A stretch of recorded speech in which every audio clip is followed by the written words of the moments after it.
Namaste. Welcome to Junior Tesla. In this episode of Junior Tesla, we are going to prove that root 2 is irrational. We had already proved it earlier, but we are going to prove it in a very different way. In our previous episode of Junior Tesla, we had proved that root 2 is irrational using proof by contradiction method. In proof by contradiction, what we do is we assume that root 2 is a rational number, then we write some series of logical statements, and finally we come to a conclusion that is wrong, illogical, and that is because of the meaningless assumption, and then we say no, our assumption is wrong, root 2 cannot be a rational number, it must be irrational, right? That is what we had done earlier. Today in this episode also we are going to do the same thing, but slightly different, in a different way. What we are going to do is we are going to use one property, that is the value of root 2 lies between 1 and 2. We know that root 2 is equal to 1.41 something, so definitely it is greater than 1 and less than 2, right? So we are going to use this particular result to prove that root 2 is irrational. Quite interesting, right? Let us see how to do it.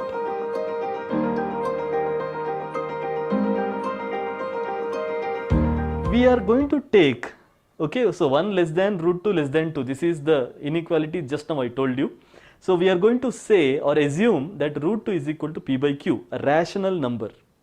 Now if root 2 equal to p by q, what I mean is both p and q are integers, okay, they are positive integers, and p and q, they do not have any common factor, they don't share common factor, okay, and then the value, the ratio p by q is in the lowest form. So when I say lowest form, that means you cannot find another ratio which is equal to p by q where the numerator and the denominator are less than p and q respectively. So you should not be able to find a ratio where the numerator is less than p and the denominator is less than q. So that is what we mean by the ratio p by q is in the lowest form. Now let us see how to do it, how to prove that root 2 is irrational.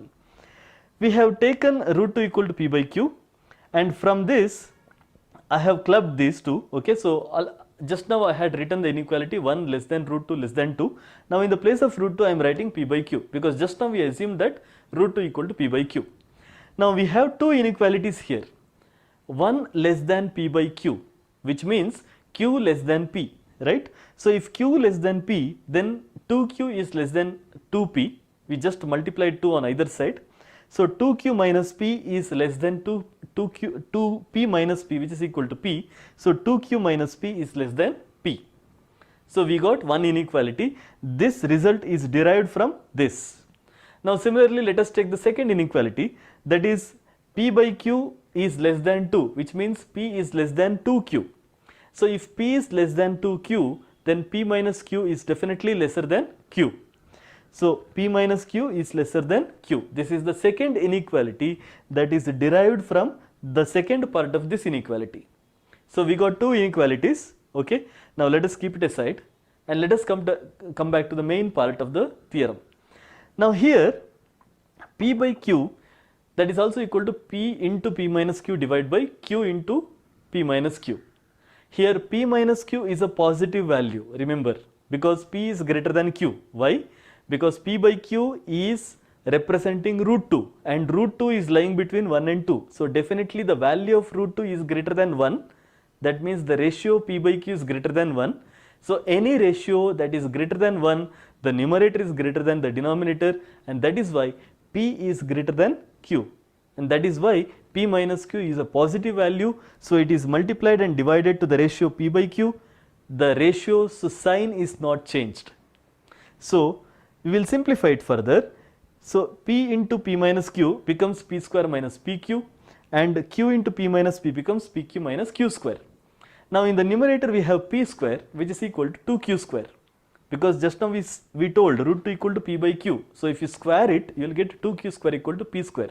So in the place of p square I have written 2q square minus pq divided by pq minus q square. Now in the numerator and denominator I can see q as a common term, so it is taken outside, q into 2q minus p divided by q into p minus q. Q is removed and what is remaining is 2q minus p divided by p minus q. We have already come to the conclusion part of the proof. I will tell you why. Here 2q minus p divided by p minus q, this ratio is basically equal to p by q, correct? Because we started with p by q and finally we have come to this ratio. Definitely these two ratios are equal.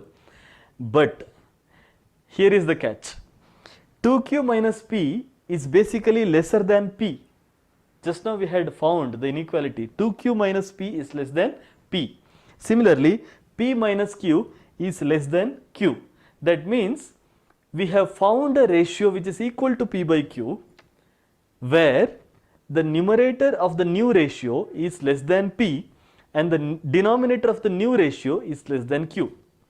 So basically we have found a ratio which is equal to p by q, where the numerator and denominator are lesser than p and q respectively, which means p by q is not in the lowest form. There is some other ratio which is in the lowest form, and that is why we say our assumption is wrong, because in our assumption what we had told, we told that root 2 equal to p by q, where p by q is in the lowest form. There is no other lowest form than this, right? They do not have any common factor between numerator and denominator.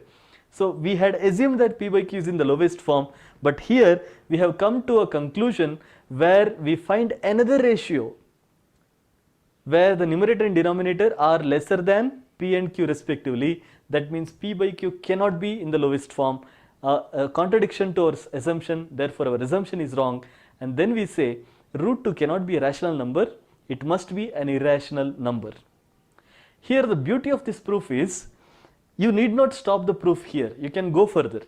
Okay, you can write few more lines, few more logical statements, and finally you can get another ratio where the numerator and denominator are smaller than these two. Okay, so you can find another ratio, you can find another ratio, so it continues.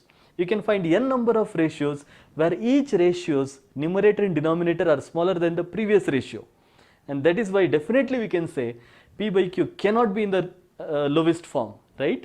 So that is why root 2 is not rational, it is irrational.